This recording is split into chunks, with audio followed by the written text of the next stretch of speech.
पश्चिम बंगाल के राज्यपाल सीवी आनंद बोस आज शाम 6 बजे केंद्रीय गृह मंत्री अमित शाह के साथ मुलाकात करेंगे। सूत्रों के मुताबिक इस मुलाकात में बंगाल की कानून व्यवस्था पर बातचीत होगी। पश्चिम बंगाल में पंचायत चुनाव के दौरान जिस तरीके से कई जगह पर हिंसा भड़की, उसी को लेकर राज्यपाल गृह मंत्री को राज्य में उठाए गए कदमों की सारी जानकारी भी दे सकते हैं।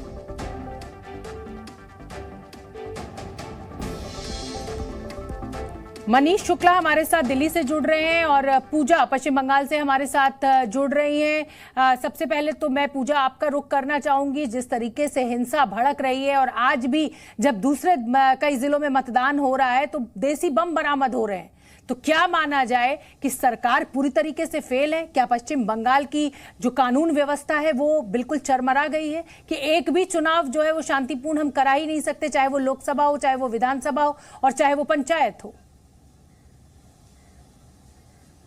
बिल्कुल शोभना, आपको बता दें कि 8 जुलाई को जब पंचायत चुनाव के लिए मतदान हो रहा था तब राज्य का रक्त चरित्र जो है वो सबके सामने आ गया और जिस तरह से 18 लोगों की जान गई। हालांकि इलेक्शन कमीशन की ओर से 10 लोगों की जो है मरने की पुष्टि की गई है, लेकिन जिस तरह से हिंसा होती रही उससे साबित हो गया किस तरह से अलग अलग एजेंसी विफल रही है लॉ एंड ऑर्डर को मेंटेन करने में और साथ ही शांतिपूर्ण तरीके से चुनाव कराने में। और इस मामले में ही जो है फिर एक बार कलकत्ता हाईकोर्ट ने सुनवाई की है, क्योंकि कांग्रेस नेता अधीर रंजन चौधरी फिर एक बार कोर्ट पहुंचे हैं और इसी वजह से कोर्ट ने आदेश दिए राज्य सरकार को कि जो लोग घायल हुए हैं इस हिंसा में उनके मेडिकल ट्रीटमेंट का जो है पूरा जिम्मा लेना होगा और अगर जरूरत पड़ती है तो बड़े अस्पतालों में भेजा जाए। और साथ ही जो लोग इसके पीछे हैं, इस हिंसा के पीछे हैं, उन तमाम लोगों के पीछे के अगेंस्ट जो है एफआईआर दर्ज करनी होगी और साथ ही एक्शन लेना होगा। इस बीच जो आईजी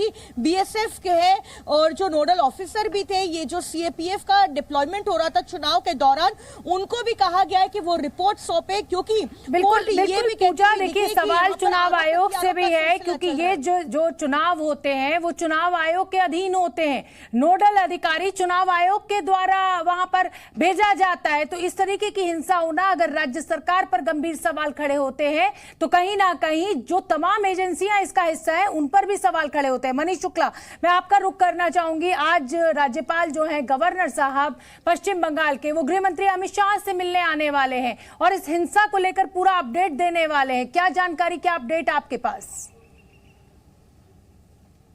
बिल्कुल शोभना, देखिए 6:30 बजे के करीब जो वहाँ के गवर्नर है बंगाल के, वो मिलेंगे गृह मंत्री से और ये माना जा रहा है कि वो अपने साथ पूरी रिपोर्ट लेकर के आ रहे हैं जिसमें वो बताएंगे कि किस तरीके से घटना हुई है। जो सबसे बड़ी बात ये है कि चुनाव का मकसद ये होता है कि बिना डरे हुए निष्पक्ष तरीके से लोग जाकर के वोट दें, लेकिन बूथ के बाहर जिस तरीके से हमले हुए, कुछ ऐसे वीडियोज़ भी आए कि बाकायदा लोगों के जो मतपेटियाँ हैं, वो जो वोट डालने आए थे लोग, वो लूट लिए गए हैं और कई जो कार्यकर्ता हैं उनके साथ बहुत ही बेरहमी से उनके साथ हिंसा हुई है। तो ऐसी स्थिति में होम मिनिस्ट्री जो है लगातार स्टेट गवर्नमेंट से टच में है, लेकिन जो सबसे बड़ी बात है कि पार्टी लेवल पर अगर हम बीजेपी की बात करें तो लगातार जो पार्टी के वहाँ के जो नेता हैं, जो पदाधिकारी हैं, उनसे भी लगातार रिपोर्ट लिया जा रहा है। तो यहाँ पर बंगाल के गवर्नर से मिलने के बाद गृह मंत्री अमित शाह क्या स्टेप उठाते हैं? क्या गृह मंत्रालय की तरफ से कोई इंडिपेंडेंट टीम जाएगी जो वहां दौरा करेगी? ये ठीक है कि